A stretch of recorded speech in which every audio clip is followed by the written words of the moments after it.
Good afternoon, everybody. It's August 7th, 2023 at 6 p.m. and I will call to order the Freetown Board of Selectmen meeting. This meeting will be available on Zoom, so therefore I have to read the governor's order.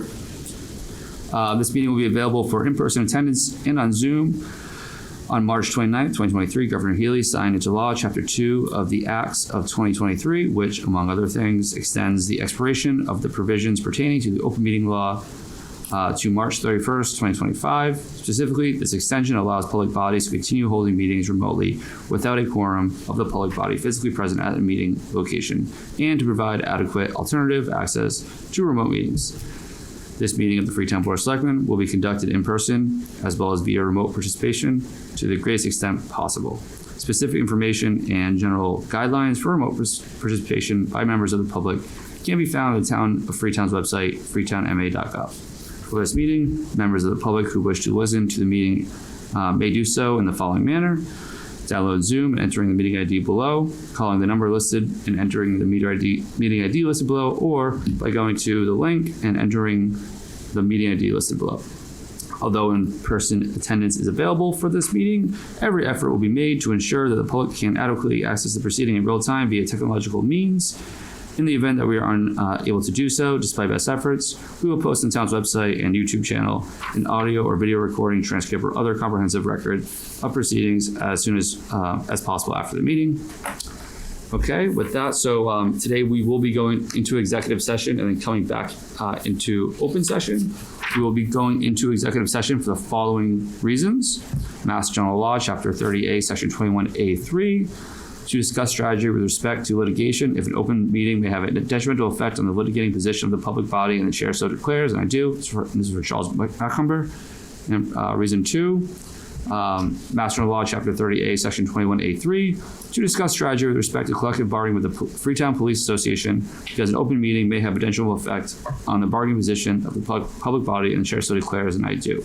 So with that, I will entertain a motion to go into executive session. Motion made. A second? All in favor? Aye. All right. Selectman Lopes? Yes. Selectman Zager? Yes. Selectman Matthews? Yes.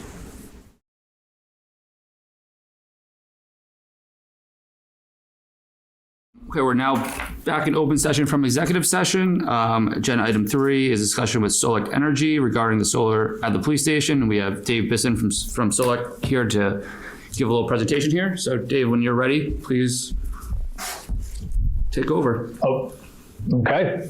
Thank you very much for having me on the agenda. I was here in person, I think on June 12th, and we looked at a first iteration of solar system for the police station.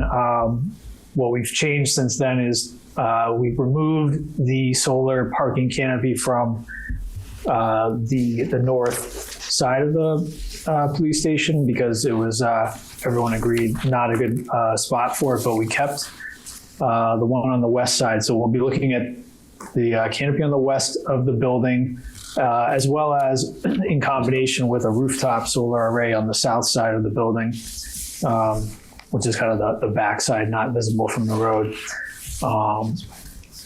And in both, we'll look at it as a single system. Again, it would be a power purchase agreement, which we'll get into the details of. But very quickly about Select Energy. We are the leader in non-residential solar in the Northeast, based in Hopkinton, established in 2009.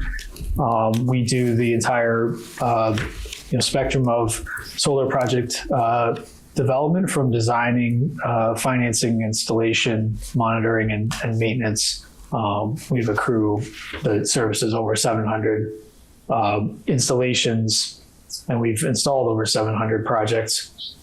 The Power Options Consortium RFP award winner, bullet at the bottom of the screen, just a recap from last time, refers to our status as the winner of the consortium RFP through Power Options, which allows the municipality, public entity of any kind to pursue a project directly with Select through the Power Options solar program without conducting individual procurement for that project. So it's an efficient alternative procurement method that we've used with dozens of municipalities in Massachusetts.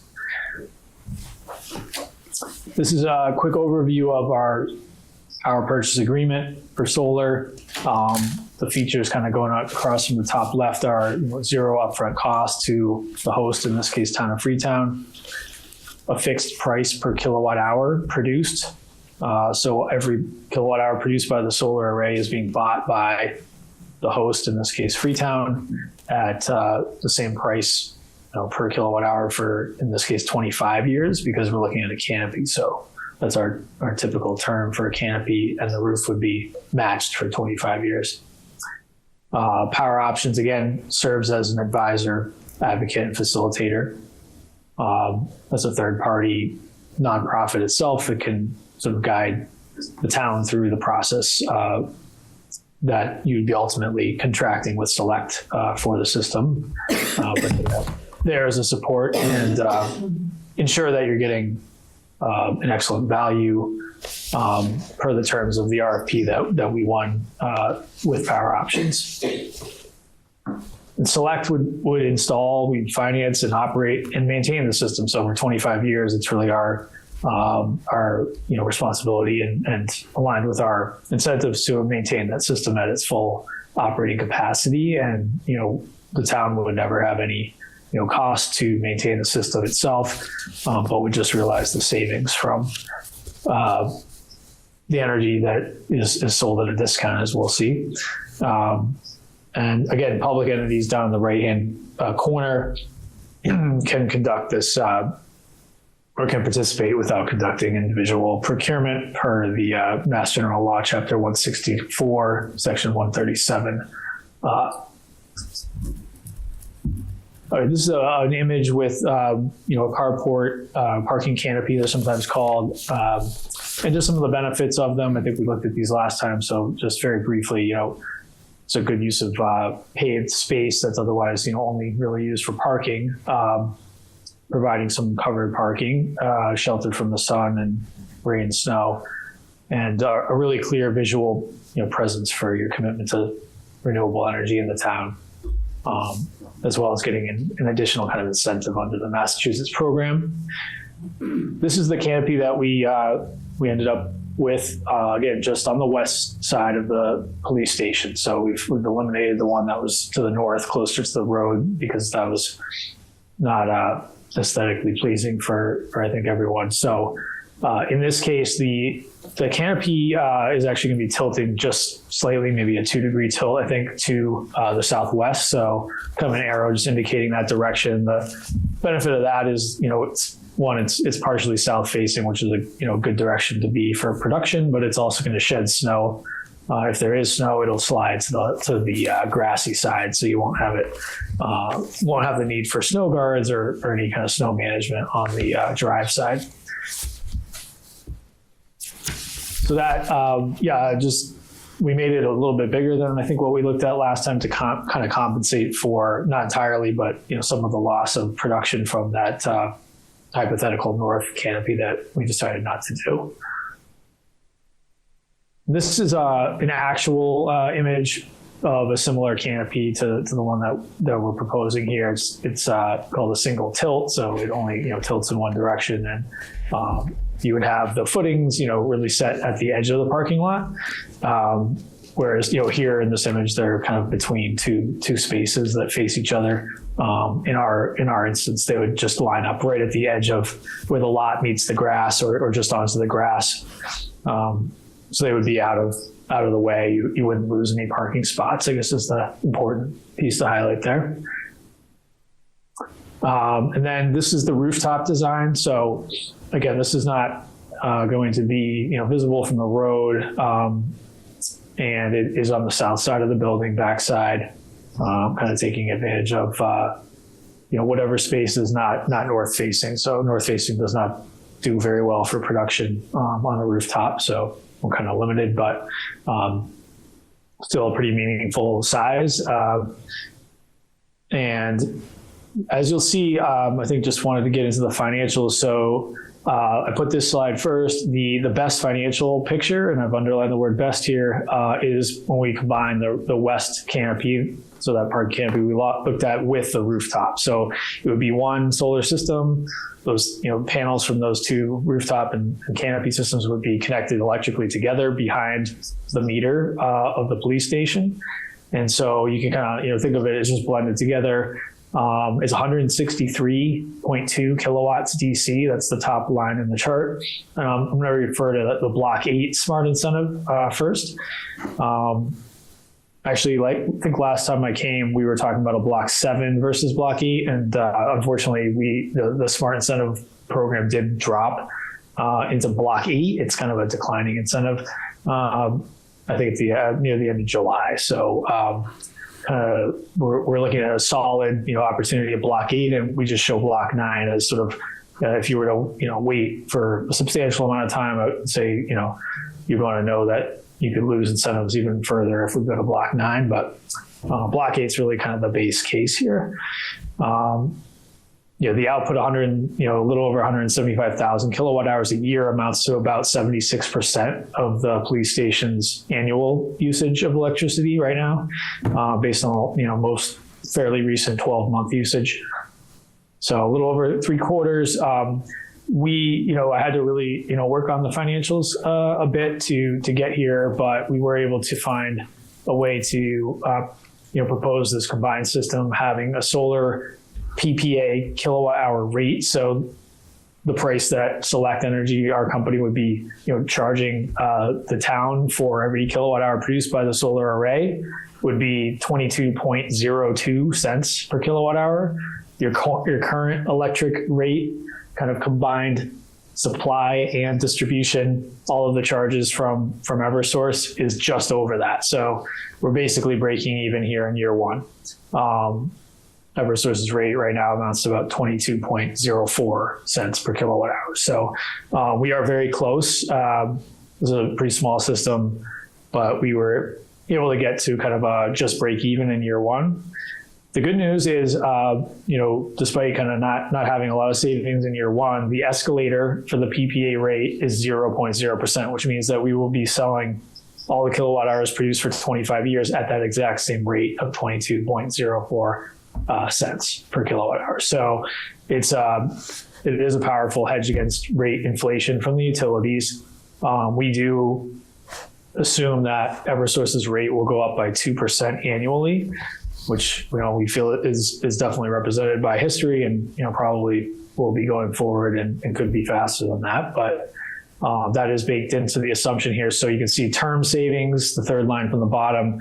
Once we have sort of compounding 2% increases from the utility, but the solar PPA rate staying fixed over 25 years, the total savings for a 25-year term is $249,000. So pretty substantial given the size of the project, and we're avoiding, in the term, 2,000 tons of CO2 emitted, compared to what the current mix on the grid would be of mostly natural gas and some renewables. So everything on the right side of the picture in Block 9 is the same, other than we're showing the incentive rate is slightly lower by about somewhere in the neighborhood of 0.4 cents, not quite, lower once you drop into that block. And then so forecasted savings are actually just slightly negative in the first year. It's negative $600.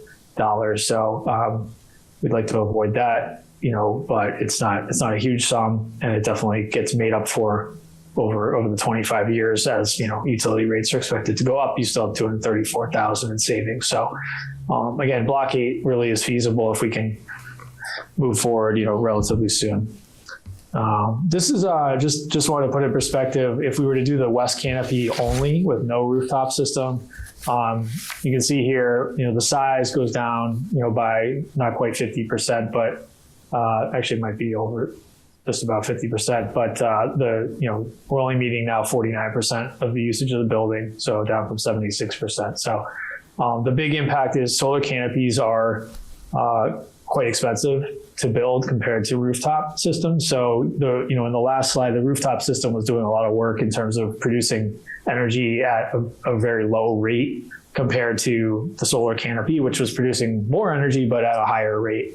So when you mix them together, you were doing better. Here, you're going to be looking at probably a $3,100 loss in the first year if you're just doing a canopy, and saving only about $88,000 over a 25-year term. So it's still a meaningful project from an ecological standpoint. Save some money, but you do have to tolerate a bit of a negative savings position for probably the first 7 or 8 years, I think. But which is why I would strongly kind of encourage the board to consider this best scenario, where we're mixing the two, getting a bigger project and better economics overall.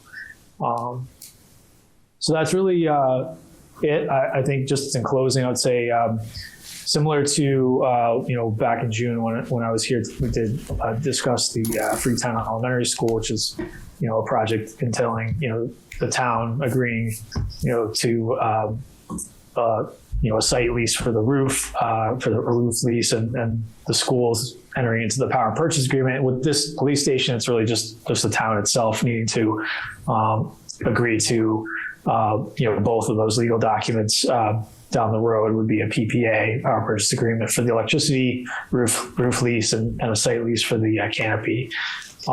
So the first step with that is a letter of intent, which is a pretty short and simple document that just is powerful in that it allows us to go ahead and apply for incentives. You can't do it without a letter of intent, but you can for a public entity right after you get one signed. So we apply for the incentive, lock in Block 8.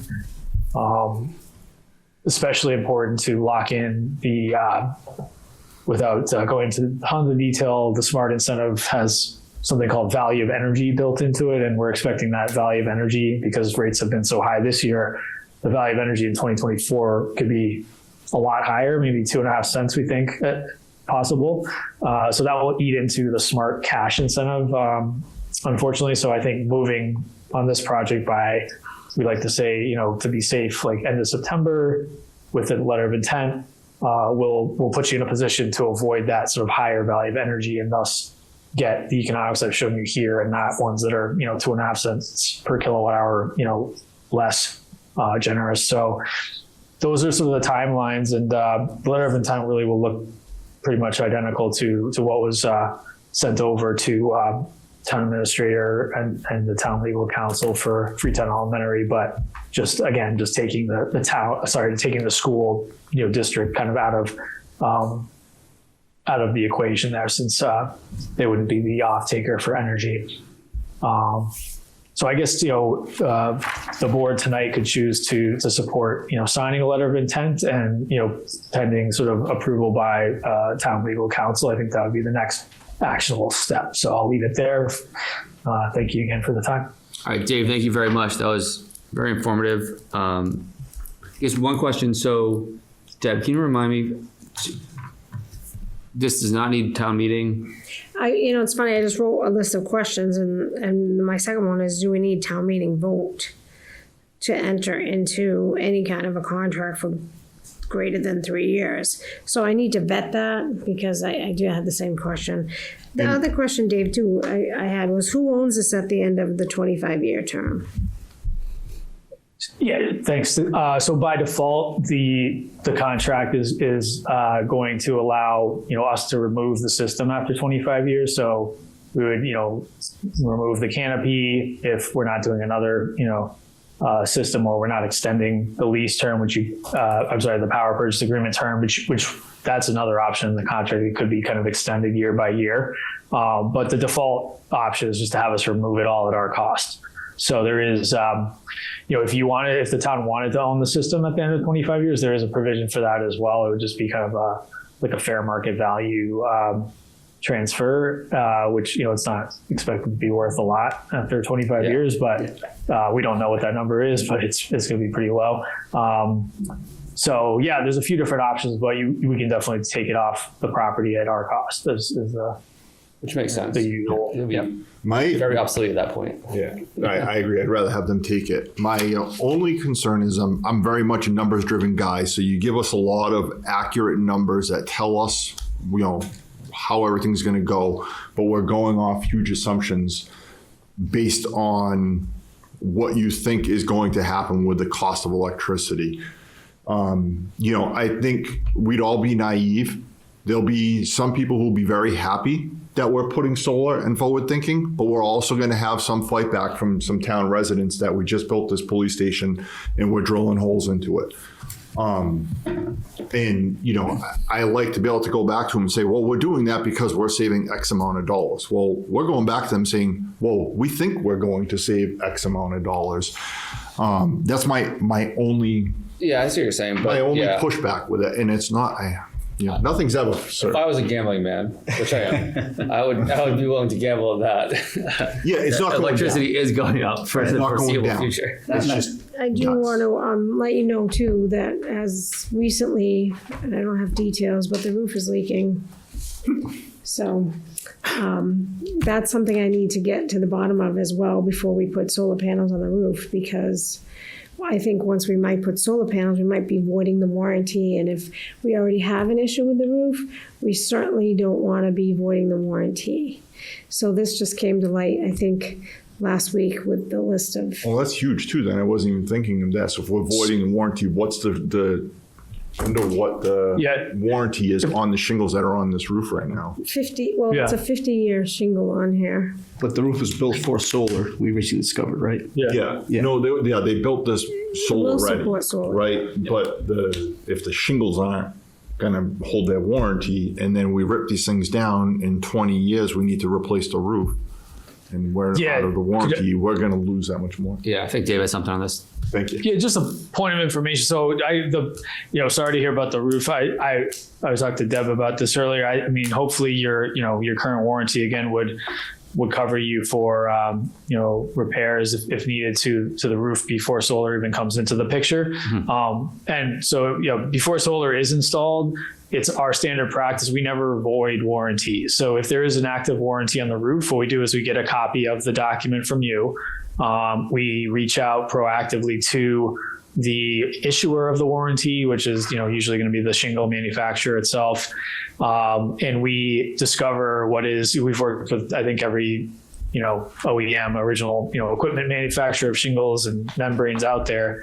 We just make sure we get in writing what is their policy for. They usually call it an overburden waiver. It means like, hey, we're going to put something on the roof, and there's a waiver form that essentially they need to receive on their end, just saying what it is, and maybe they want to come inspect it afterwards. That's pretty standard. Sometimes they don't, but either way, that they're agreeing to continue your warranty in force on the roof after our installation, as long as we follow their protocol and maybe pay them a small fee to come inspect it afterwards. So it's totally standard. We don't void warranties. I can assure you it would be pretty unpopular doing solar. If you a lot of buildings we're installing on have $5-6 million flat roofs and they just got 20-year warranties. We're not voiding any of those warranties. So the same as this one. And yeah, as to the point of the life, I mean, it's a 50-year shingle. I'm not sure if it's a 50-year warranty or not, but either way, we're going to maintain it as it would have been without solar. Mm-hmm. So that is the process. Yeah, no, thank you. That's huge. I Makes a lot of appreciate sense. that. And I'm not trying to sound negative because I want to be proactive. I just want to ask the questions that I feel need to be asked. So Yeah, I think the only thing that the other thought that came to mind while the presentation was going on is, will Eversource change? We have a muni bid right now. We are locked in with the electric, that cost that we have through the muni bid. We pay less than the residents do. I just don't know if we're gonna buy solar from a solar supplier, if they're gonna then charge us more for the remainder of what we use from them, or they're gonna increase the delivery charge that we pay. So I want to vet that as well, because then we're so close marginally in terms of saving money. This then becomes just about green energy and not really about savings, right? Mm-hmm. And so that's the only other piece of this that I did not vet, and I don't know if Dave knows if that happens with Eversource.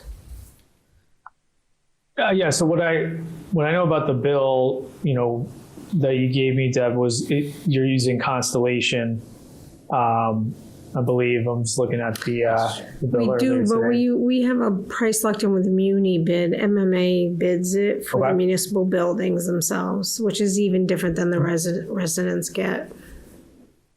Yeah, I mean, so I know you have a new contract that's going into effect. I think So, is it coming up later this fall, right? Mm-hmm. So I mean, that would go into effect before the solar is put on. I've never heard of any. And we have lots of customers who are getting Constellation competitive procured Constellation contracts through like Power Options, which is our partner we're the solar provider, but they they have other providers for different energy services like competitive supply and electricity. And they don't, that's not a concern that's come up before in terms of like them not doing competitive supply with you on a building that has solar. I mean, you're still going to have a supply line for the building. It just won't be as, you're not going to buy as many kilowatt hours, but as a town, you still have, usage that is not going to be addressed by solar too. So, I wouldn't be concerned about that. I don't have any experience, haven't seen them like not allow you to participate in competitive procurement. I don't think that's probably not legal. Yeah. Yeah, that wouldn't be a great PR situation for them. Yeah. Right. We got a lot of climate goals. Yeah. Dave, what buildings, municipal work have you done around here? Around Freetown. Yeah. So Berkeley. I will share. Personally, I think I don't know if I mentioned before, I've been with Select about 5 months, so I don't know the entire portfolio. I have a map that I could probably bring up pretty quick, but off the top of my head, we do a lot of work in the South Shore. I'm engaged with a project in Quincy. I know it's a little bit of a ways from you, but we're definitely down in the South Shore. Let me just see if I can pick up any. Yeah, I'm interested in getting specific like ones, but reference checks for other communities that have EverSource, because EverSource is unique. oh yeah, That's well, I mean, like Pleasant way to put it. Somerset School. Yeah. Yeah, they would have Massachusetts. TMOP maybe, no, or they wouldn't have EverSource over there. Yeah, Massachusetts is by far, our stronghold in terms of we work in Rhode Island, Connecticut, but Massachusetts, I think, we probably have, I'm gonna just guess, at least 60 to 80% of our projects in Massachusetts right now, EverSource being a huge chunk of that.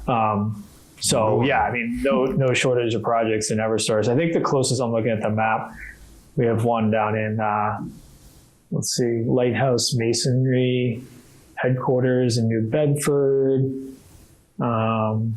First Highland Management Development Corp in New Bedford. Yeah, New Bedford, a lot of them. I think they're definitely EverSource, same territory as you.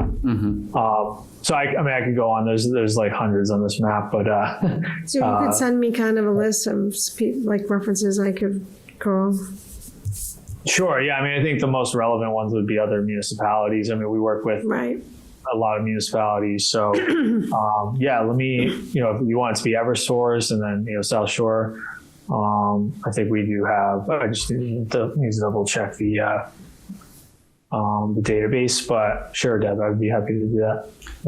So I have one more question or another question here too. So just timeline. So if we say, that letter of intent going shortly, I think we'll do a little bit additional homework and then maybe have that on the next agenda. We can vote on that as a board. So say, we can get to we get the block 8. Like when do you think timeline, like when can it be operational, installed? Yeah. So I'll tell you that the normal timeline would be, the good thing is block 8, we can lock that in within, usually a matter of a couple of weeks after the LOI. The longer process is the interconnection approval. So you have to apply to EverSource separately for permission to connect, the project to the grid. And that can take, a typical, like the kind of better case scenario would be like a 2 to 3 month timeline for that. Sometimes it can take 4 months, and then there's increasingly a number of instances in Massachusetts, not just Eversource, definitely National Grid is, just as many of these or more, where they're engaged in something called the grid study, which is basically when there's a lot of projects that are either connected now or want to connect. New projects that are proposed are going to be subject to pretty detailed analysis of like how that would impact the substation, and whether the substation needs an upgrade. And so some of those studies can take well over a year. Okay. And so this is a small project. I mean, it's, combined AC size, I think is only about 120 kilowatts. So it's small compared to a lot of projects being proposed. It could probably stand a chance of kind of sliding through without that higher level of study, which is our hope. But we really unfortunately can't know that with any certainty until we apply for the interconnection and actually get feedback from Eversource. So yeah, all to say, I mean, in a great, the other thing I'll say, the canopy is a more engineering heavy project than the roof. The roof is really, we're going to look at existing drawings, do a site visit, and get structural approval, which is very straightforward and just, super standard. The canopy involves environmental, civil engineering. I know the site was just developed, so there's probably a lot of usable material kind of on file about, what's in the surrounding area, wetland study, that type of stuff, which helps. But still, they're going to need to do geotech, like borings of, if you go down 20 feet or whatever the depth that they need to go, what's under the soil and that sort of thing. So that can take a little bit longer and just getting more approvals and permits. So, I would say installed and on, like, the best case scenario is probably in the first quarter of 24. Okay. And that might be kind of fast, but, hopefully by next summer would be, certainly our target. We're trying to get it done as quick as possible. So a lot of factors. Oh, sorry. So one quick thing I find interesting, and I know this isn't a company issue, it's, how the standards go, is that even though you're not going to, all the energy created is going to be supplied into this building, Eversource might still have to do a study about how it'll affect the grid. Is that what you were saying? Yeah. So that's crazy. It is, yeah, I mean, the reality is because it's a grid interconnected system, if the system produces, more energy during daylight hours, at a certain moment than the building is using, the energy it goes back. There you go. So yeah, we have it a flows battery out on premise to store that excess. I got it. Yeah. Now, all right. You answered that. But even with batteries, they still can subject projects to study even when they have batteries. So it's no, that would be an issue. I think, Department of Public Utilities is trying to do what it can to make sure this process, speeds up and is more transparent and that sort of thing. So, but right now, there's a lot of, there are maps that show, where the congestion is on the grid and that sort of thing. So, we use those, but they're not sort of a guarantee that a project will or won't, be flagged in the study. Mm-hmm. Interesting. Thank you. No, but it's a valid point. Mm-hmm. Yes, my question to the board is, are you interested in canopy only or canopy plus roof? I think that both. I think both. I think it only makes just so much more sense if you do both. The savings are so much larger, and I think that having the canopy, kind of, we mentioned this last time, but it might just be a nice thing to have so people can park underneath there in the summer and their cars get really hot, and also with snow, could help that. So, I'd like to get, buy-in from the chief. The police, yeah. Just to make, and then also one other thing I thought about is for when there is snow removal, like, do we have any issues with getting trucks underneath there? The height of the canopy, like if there's plows, like things of that nature, or like even if it's emergency, like, trucks, can we get them through if we had to? I don't imagine we would need to, but those things that we're not thinking of, we just kind of get buy-in from the chief. Yeah. The standard clearance for the low point, and it would actually be kind of the eastern part that hangs into the parking area is going to be the high point. Yeah. But anyways, the standard clearance is a minimum of 14 feet. So it's like more than enough for any plow or really any vehicle other than like a crane or something that wants to come in. So yeah, if you had special requirements above that, we would need to, take that into account, but it's usually fine for a building like this. All right, perfect. Did you say 14 feet? Yes, 14, yeah. Yeah, so just, Deb, if you just run that by them, and then I think we'll be ready to move forward on this by the next meeting. Unless anyone, any other questions? No, I agree. Having both sections there is the way to go. Yeah.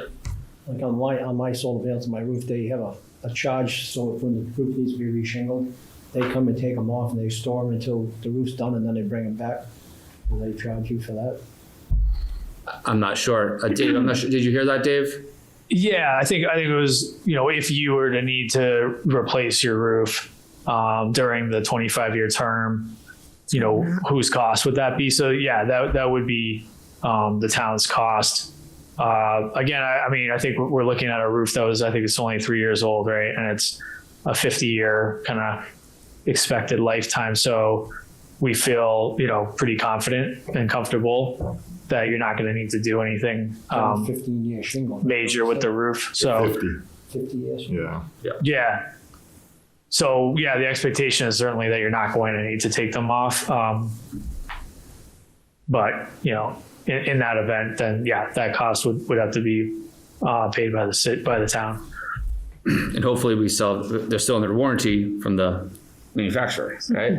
Correct. Yeah, that's that's the a hope big, here. big caveat for me is just that we're not voiding over. But it makes sense because warranty of a- otherwise these Yeah. things wouldn't make sense. Yeah. Right? Oh, yeah. That'd be such a, big factor, I think, in the decision. So the fact that they still will be covered, they work with the warranty and we get that all in writing, it's just another, Right. yeah. Getting it on writing is the key. And it sounds like they have it that in would place. be my one thing to it all is just that we get part of that in writing somehow ahead of them installing them, is that we have the proof that they are still going to back it with their warranty. Yeah, no, so I think he said that's how Yeah. it works too. Is that, I'll try to get the name of the shingle manufacturer. okay. All right. So I think this is great. Great discussion. Dave, thank you very much. I think we're all good. I think we're going to Yes. move on and Thank you. hear from us shortly. And Deb will obviously be All reaching right. out. Thank you, sir. Thank you very much. Have a good Appreciate your one. time. All right. Agenda item 4. So now we have discussion, vote, and time and location for the special town meeting. All right. So the suggested date here is October 23rd, 2023, 7 p.m. We have 2 locations. The first choice being the Freetown Lakeville Middle School auditorium, and then the second choice being the Freetown Lakeville High School auditorium. What day of the week is that? That would be Monday. Monday. I know last time we were discussing this, some folks brought up the fact that they can't make it on a weekday. If you could try to make it on a weekend. I don't know if you ever had it on a Saturday afternoon or something. We have. Have we? Yeah, and it didn't change The the. dynamics, the numbers. Last time we had 100, just enough to make the vote happen. Yeah, we made the quota by no problem, but that's still, the attendance is low, but I think the people who want to come are going to find a way to come, for the most, there's going to be certain people, but then if we do it on the weekend, I feel like you'll have people who say, I'm busy with my kids or I'm away for the weekend, so. And the Patriots are not playing on that Monday. I checked. It's 49ers and Vikings. So that would impact. It would. Turnout Sad, people, but it's true. turnout would be lower, that's for sure. No, I don't have a problem with it. Location, what do we do? Do we just open it up to the school and see what they prefer for us to use, or? No, it's really what you prefer. We've been at both of them. We've been at both, and both have been great venues, I feel like, so I don't. The middle school's newer. I don't know. What one has the better lighting? So That's what I was gonna say, they with better both have lighting, terrible microphone lighting, systems. which is an issue for me. The experts middle in school that. has a greater capacity, meaning if we thought we were going to have some controversial item on the agenda, they have, I believe, the gym or the cafeteria that can hold 1,100 people. I'm not anticipating to date that we have But anything you never controversial. know, so I would say, I don't know. I don't have anything to date. I think the consensus, other than me, is that they like the middle school better. Is that, Luann, correct? Like that John and Mike like the middle school better. so there you go. So- they- Is your technology better as well, so we can do some Zoom like this? I don't know what the technology is better. I mean, I think it is what it is. I don't know that we can do Zoom. Well, I think Lakeville does it from there. They do Zoom, I believe. I believe that was. Is it on Zoom or is it on like Free Lake TV? I'm not sure. It might be Free Lake. Yeah. You're right. It might be Free Lake. Yeah. My concern obviously is the lighting, right? Because it's theater style lighting, so Just like it's in my in your face, face. right, for 3 hours, and then you can wear sunglasses. I know I might. I mean, it's not this last meeting, but the first meeting I attended, I couldn't read at all because I was blinded by the lights, so it was difficult. But they are aware of that, and we're going to try to get somebody to angle the lights a little bit differently so they're not directly in our faces. But the high school is the same as the middle school. They both have lighting Yeah. issues. Well, then I would say the middle school, based on what other people like, as Yeah. well as the fact that they have the ability to, more Can capacity. hold more capacity if need be. I don't, like I said, I'm not anticipating, but we just haven't even opened the warrant yet, so we don't know what might come in for articles. All right, so I think with that then, so, we okay with October 23rd, 7 PM at the middle school? Mm-hmm. Okay. Yes. So I'll entertain a motion that we have the special town meeting on October 23rd at 7 PM at the Freetown Lakeville Middle School. Motion made? Second. All in favor? Aye. Aye. Selectman Lopes? Yes. Selectman Zager? Yes. Selectman Matthews? Yes. All right, so then we have the timeline for the special town meeting. So the timeline would be meeting today, where we select a date, which we've just done. And then open submissions for the warrants. Warrants will be open for from 8/8/2023, which is tomorrow at 8 AM through 9/1/2023 at 11 AM. And then also tomorrow, post public notice of the town meeting. Does that seem too soon? No? Like so we can post that they're gonna have the meeting, but the warrant won't be obviously done until 9/1. So we close submissions. Oh yeah, let me back up here. Physical posting at Town Hall, Police Station, Fire Station 3, both post offices and Junior's Convenience Store and the libraries. Also, in addition to that, would be Facebook and website postings. Posting will state articles submitted by citizens require 100 signatures from Freetown voters to be added to the warrant. Send email warrants open to department heads, board and committee chairs. Then we close submissions for the warrants on 9/1/2023. Warrants on the Board of Selectmen agenda for 9/5 to review. Vote whether to add each of them to the warrant to approve and send warrants to town council for review. Warrants will then be on the BOS Board of Selectmen agenda for 9/18 for discussion and vote to open, approve, finalize, and close the warrant. Send final version to Finance Committee by 9/19/2023. And the warrants get posted publicly no later than 10/6. Everyone go with that timeline? Yeah. Yes. Okay. So with that, I'll entertain a motion to approve the timeline that was just discussed. Motion made? My second. All in favor? Aye. Aye. Selectman Lopes? Yes. Selectman Zager? Yes. Selectman Matthews? Yes. All right, and then agenda item 6. So this is whether to open the warrant. So with that, I'll entertain a motion to open the warrant for special town meeting for submissions from 8/8/2023 at 8 AM tomorrow to 9/1/2023 at 11 AM. Motion made? Second.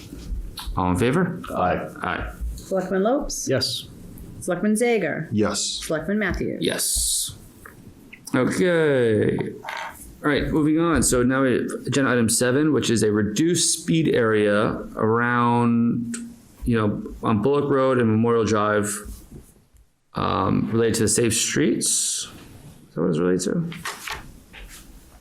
So, Safe what's it called? routes to Safe school routes to school program. program. That's what it was. I knew something of that nature. I can't believe we don't have a reduced speed area. When I read that, I said the same thing to myself. I was like, we have one during school hours, but not all the time. Usually kids congregate over there pretty often. So yeah, I'm with you. I'm surprised we haven't done this years back unless it's some police requirement or fire requirement. It's so close to both police station, fire station, but I don't see that. And so let's think about it. So what is it? 40? Like generally over there?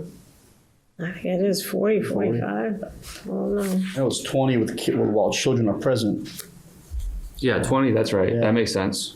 So they're proposing 500 feet from each direction from Bullock, 500 feet before Bullock, 500 feet after the school. So about 1,500 feet of it changing speed limit. Yeah. So we similar to Elm Street and Bullock and right at the bottom of the road. It changes like 5 times. Yeah, I mean, that makes sense to me. So, yeah. Keeps our kids safe, so. As long as it just, we have to make sure that it's well posted and communicated because, people who have been driving up down that their whole life might not realize it changed. Well, the good news is now we have those digital boards, so we can probably work on being able to get them to bring the trailers there. They have the ones that they can post on telephone poles, which might need some brackets or whatever, and there's different things, but there's other opportunities. I they're up believe now. through this grant, they're going to give us the signs, which is why we need to have this established so that they'll give us the signs so Chuck knows where to install the signs. Okay. And so we don't have to vote, we're not going to vote on the actual speed limit, right? I feel like that seems like something No, I think it's standard for the. I think that's standard in the state regulations of what it is. I think it's 25. Okay. But I just need you to establish that reduced school speed limit zone, which you should have a memo with the language on Yeah. where it is. And does this have to go through the chief before final approval, or does it just come I through don't us? believe so. I think the state changed the regulations for school zones. And unfortunately, I read it, but I didn't bring it. And this is what we need to do, have the selectmen, your road commissioners, you can determine. And we can certainly run it by him just to make sure he doesn't have any concerns. Yeah, I mean, listen, it sounds crazy. You never know. So I'm all about it. I think we Safety. asked him to begin with because we thought that maybe something had been established and we were trying to find out. And, I think that Victoria is really the spearhead of this. I think she asked everybody to say, hey, do we have these? Have these been established? And we couldn't determine them. Is that correct from what your recollection is? Yeah, So we've asked him. I think it was probably Chief Abbott at the time, but I can run it by Chief Rose as well. From memory, we've definitely had this discussion in the past. In recent memory, I know we have. So this was either a conversation we've had or while we're probably discussing us going towards the grant, but this is something we've definitely all talked about. No, I think this is a good idea. I think, Yeah, no, it's safety.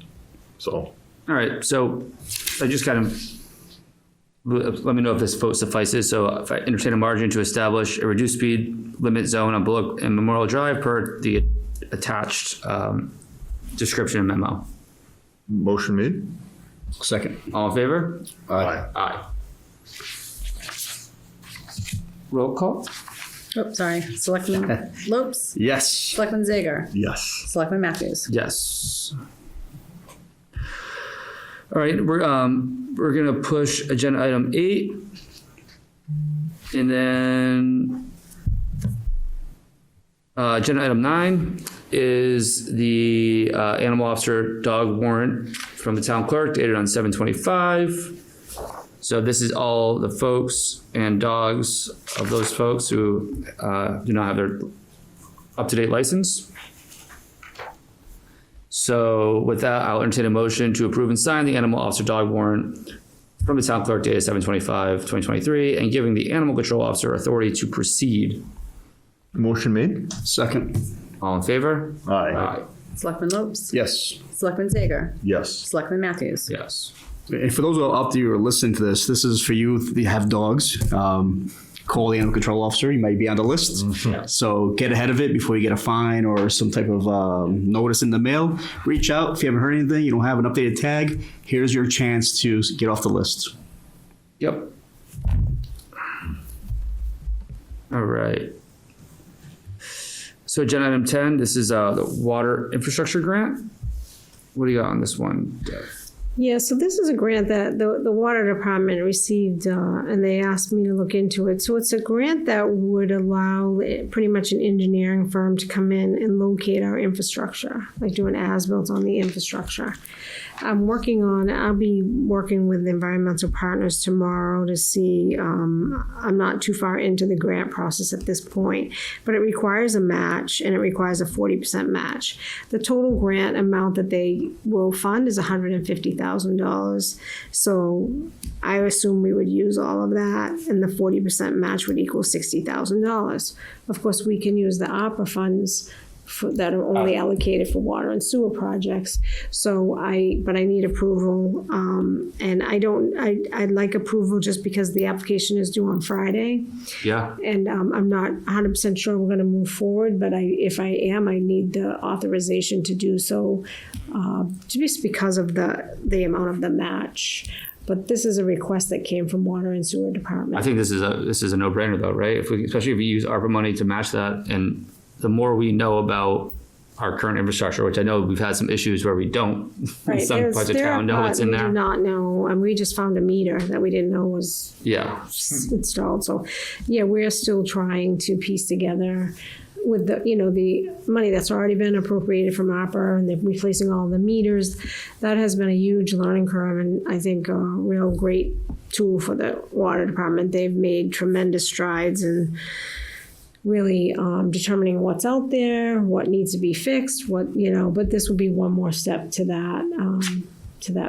And again, we can use the ARPA money, the Bristol County ARPA funds, if it's approved by the board. It'll be interesting to see if this happens, which I don't see why you would go against it, what strengths and weaknesses the system has, right? Because it feels like was created and then it's always built off of, right? So there's probably some areas that you look at with the way that it was installed and designed as far as the layout of it, that might not make the most sense. Right, and keep in mind, it's Running over on both some ends of the scary towns, stones. right? Right. We have it's on both opposite ends of the towns, right? Like we have the Assonet piece, and then we have the East Freetown piece, and East Freetown comes from New Bedford, and Assonet's coming from Fall River, and they're sort of complete separate infrastructures. Mm-hmm. My guess is this would probably only pay to do one of those and not both of Yeah. them. But we'll get it started, right? Well, the water department will tell me where their most concerns are. Well, will this also identify asbestos or anything like that, or just where the lines are? No, just where the lines are, because they're pretty much all up, like the Sonnet end. I feel is newer. I think maybe 20 years old. I don't know about New Bedford, and of course, there's been talk of lead pipes, but those are New Bedford owned water pipes. Our Freetown, we don't have any lead pipes. At least that's my understanding. Mm-hmm. Actual. That was like after Hurricane Bob, right? Is that or one of the hurricanes? Yeah. That might have been Hurricane the Bob. The Sonnet side, that's what I'm talking about. Yeah, So I don't know about the makes East sense it's Freetown. I newer. don't know how old that one Yeah. is.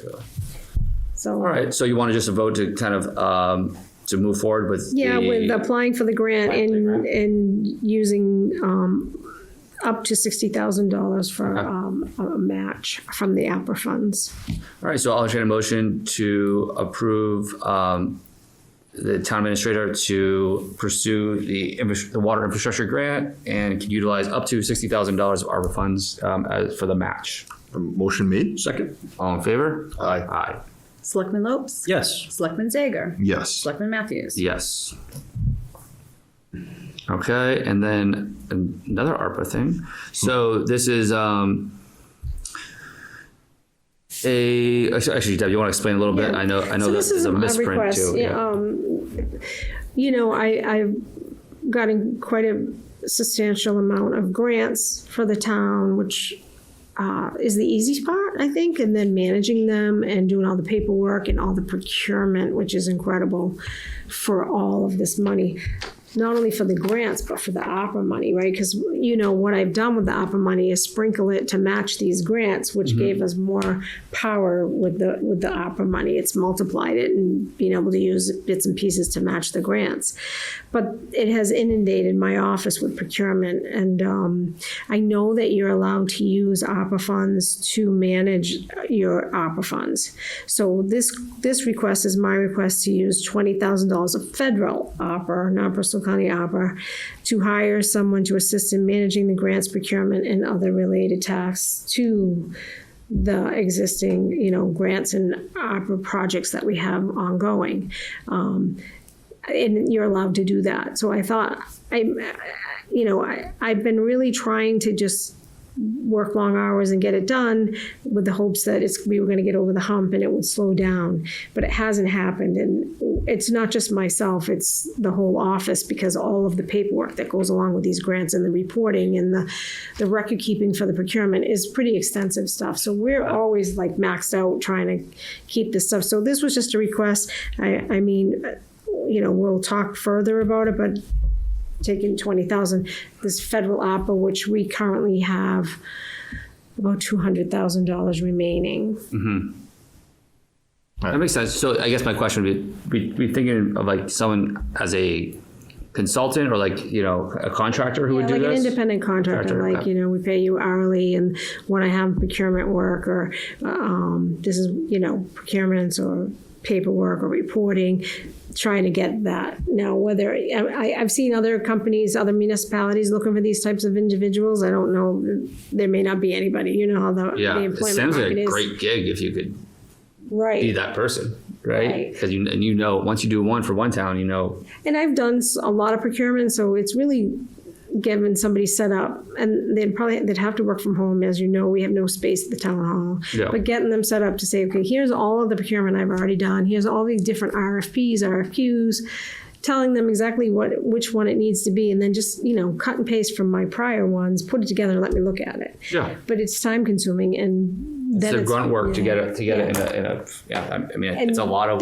time. Every time the town authorizes us to spend money, it requires procurement. Anything over $10,000 has to go out to bid. Nothing's under $10,000, really. Right, and so that's me, right? So we may have voted at town meeting to spend whatever, $50,000 doing this, but it can't get done until I can procure it.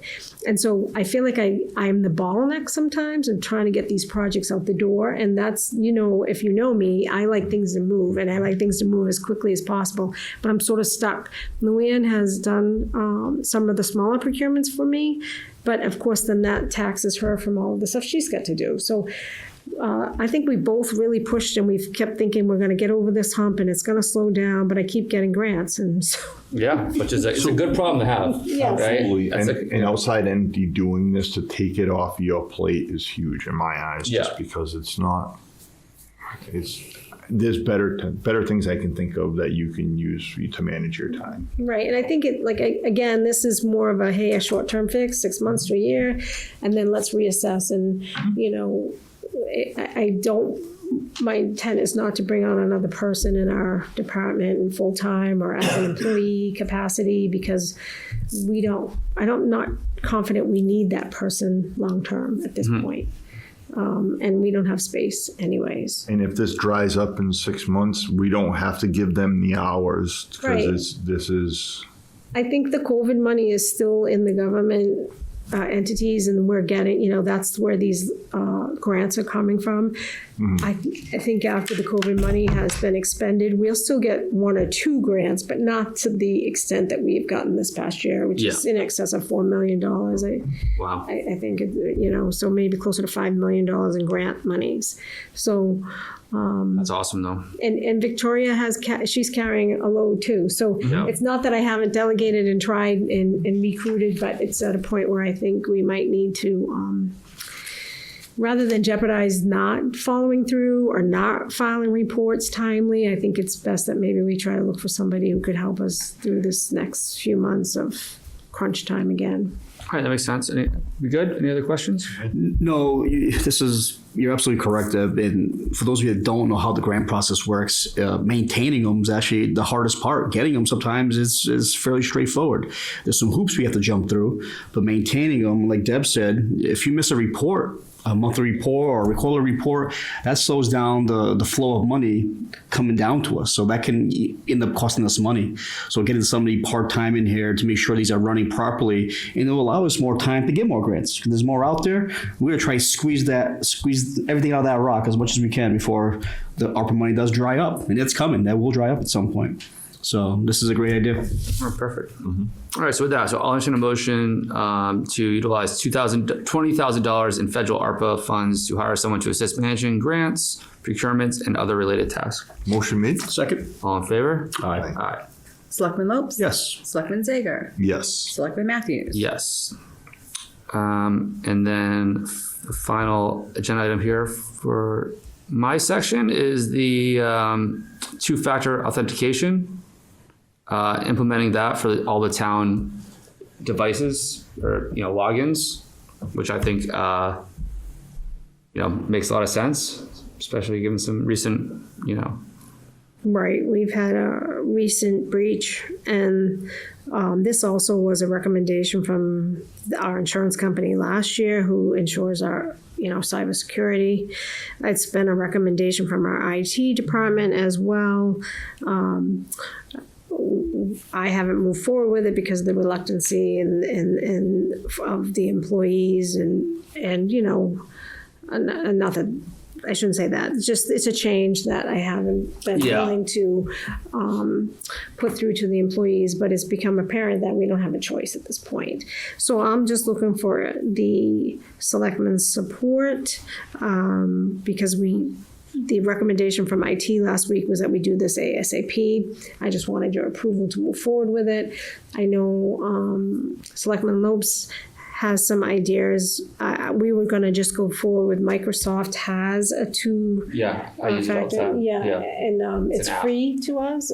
But it would require our employees to put an app on their phone. That's the first thing I thought of. So I don't know how, and I haven't asked the employees. I mean, I don't know how that works.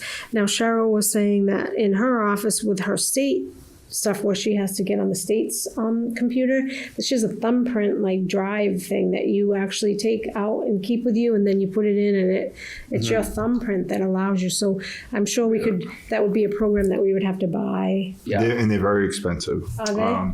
Those are very expensive, and then you're at the mercy of an employee losing a thumb drive. I've lost something similar before. So I can tell you from my company standpoint, we use a mobile app because of that very reason. Everyone knows where their cell phone is. A lot of people will lose a thumb drive, and I want to say the cost of those is usually somewhere around $400 a piece, and don't quote me on that, but that becomes a large sum of money. And then if it's more so not the upfront cost, it's that someone loses it and then, loses it again. I mean, and Selectman Lopes had talked about a card reader that would also let you in the building. And we could do the two-factor Microsoft app pretty quickly, get that in place. Once you guys tell me it's a go, I can get that done.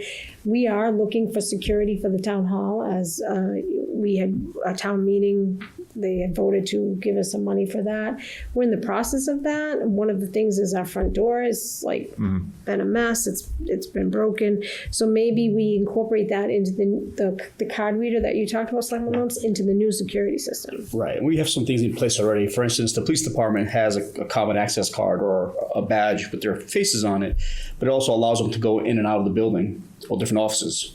So we have that technology already available to us. And then to create it, and now at Town Hall, we use a key fob, which attaches to your keys. We can remove the key fob, use the card. Now you have your picture on it. And you also use that to gain access into your computer with a set digit. Instead of having an app on your phone, which then comes into the issue of, I don't want a government app essentially on my personal phone. I can see a pushback from that perspective, and I get that. But at the same time, at the end of the day, we have to protect all the information that's within Town Hall. It's vast, right? Very personal things. So what's the best thing to do is detect, deter, and prevent, right, at the end of the day. And really, long-term solution needs to be, not just going to be a one-time thing, yearly training. That has to get in there as well, right? To notify the employees, hey, if you see something suspicious, spam-wise,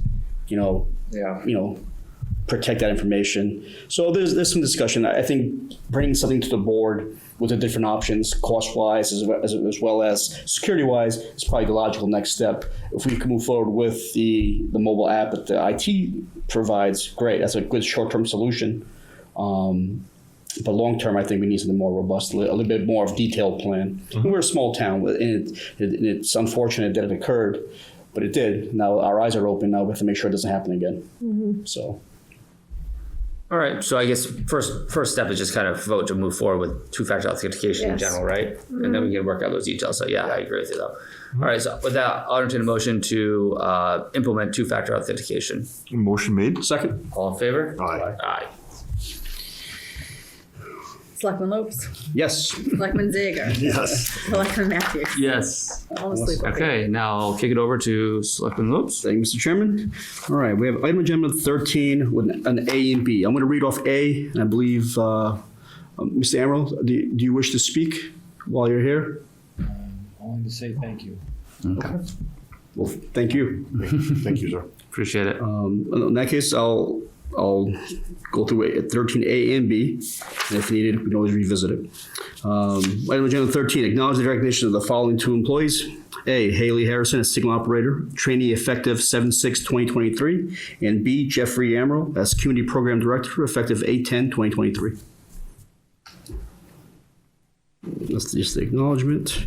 All right, item agenda 14, acknowledge the resignation of Patricia Kelleher Parker as citizen representative on the master plan committee effective 7/24/2023. All right, and for those listening at home, that committee will go through, see what they have as applicants, and if they need to put it back out into the public for more additional folks, I'm sure they will. So stand by for that. That's it. Item agenda 15, discussion and vote on whether to approve the memorandum of agreement, MOA, between the town of Freetown and the Freetown Police Association. Is this regarding the boat ramp Yes. rate? So yeah, so just increasing that rate so we can more attract More, folks to go do right, it. see if more individuals can, increase the rate to, I think the overtime rate or time and a half rate, Yeah. whatever it was. That way we can get more traction, getting more officers involved with the boat ramp and the beach and everything else. So it's, So we had one we had one from last year, but it expired. So this is just renewing that because I think if it's the in-town rate, it's $28 an hour, and we can't get anybody to do it at that. Makes sense. that said, I entertain motion to approve the memorandum of agreement, MOA, between the town of Freetown and the Freetown Police Association. I'll make that motion. I'll second it. All in favor? Aye. Aye. Selectman Lopes. Yes. Selectman Zager. Yes. Selectman Matthews. Yes. Item agenda 16, discussion and vote on which selectmen to appoint to the bylaw review committee. It is my understanding this review committee does not meet very often. So if no one's up, I'll jump on. Yeah, so my only thing is, so I was on this before. I don't think we met very often either. It's just I have a baby on the way, and so Congrats. I don't want to sign up for anything that I can't commit to, and actually, So if you want to do it, Carlos, or Doesn't Jared, matter to me. Yeah, I'll take it if you don't mind. Yeah. No, fine with me. We'll switch do it. next year. Yeah. There you go. Perfect. Fair enough. All right. So I tag Amit. Thank you, Freetown. Item agenda, I got to vote on it. Yep. Oh, you got to vote on it. I can't vote myself in. Yeah. Yes. All right. So want me to do it? Yeah, sure. So Jared, you're going to be on it, or Carlos? No, you're gonna Carlos is gonna be All right. on it, so you Yep. can't. All right. So I'll entertain a motion. Selectman Lopes is appointed to the bylaw review committee. I'll make that motion. I'll second it. All in favor? Aye. Aye. We need to have the effective dates read. It's in, it's the agenda item number 17. Yep, good point, good point. Yeah, with the effective dates, so I'll just restart the motion. Okay. I'll entertain a motion that Selectman Lopes be appointed to the bylaw committee with the effective dates of 8/8/2023 through 6/30/2024. Motion made. I'll second it, all in favor? Aye. Aye. Thank you, Mr. Chairman. Selectman Lopes. You can't vote, so abstain. Selectman Zager. Yes. Selectman Matthews. Yes. All right. Item agenda 17, discussion and vote on whether to approve the following appointments. A, Arthur Poirier as alternate van driver, effective 8/8/2023 through 6/30/2024.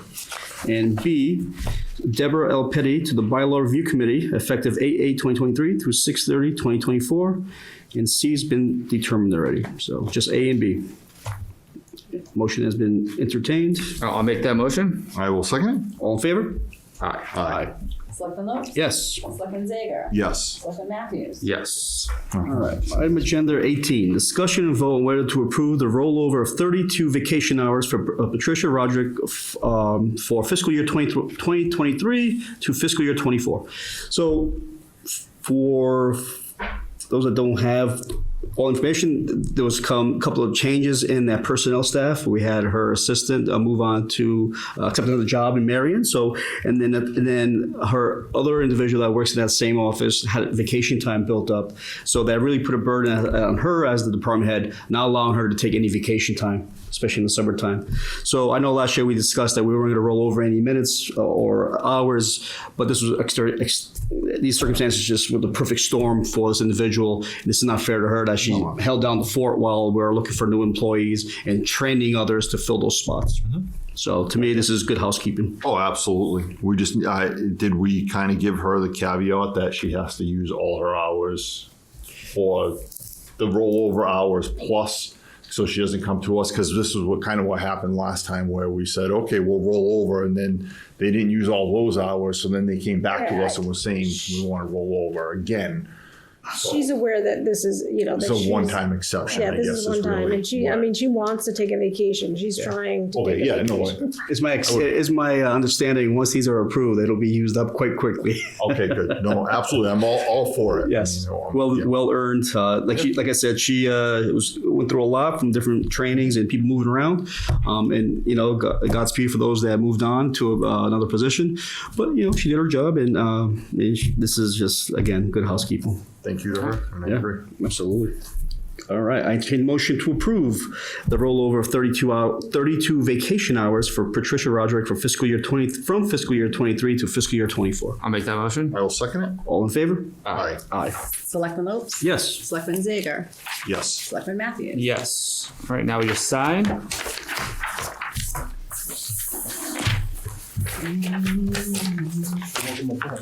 Thank you.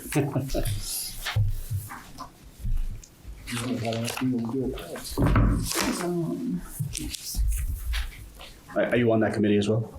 All right, excellent. Along with representing the claim.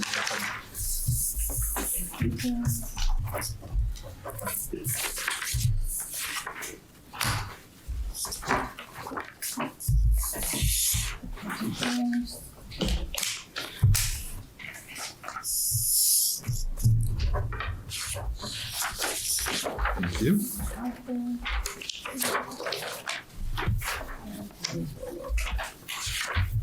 You can't sign that one. I'm gonna take it. Add it to the bulletin board.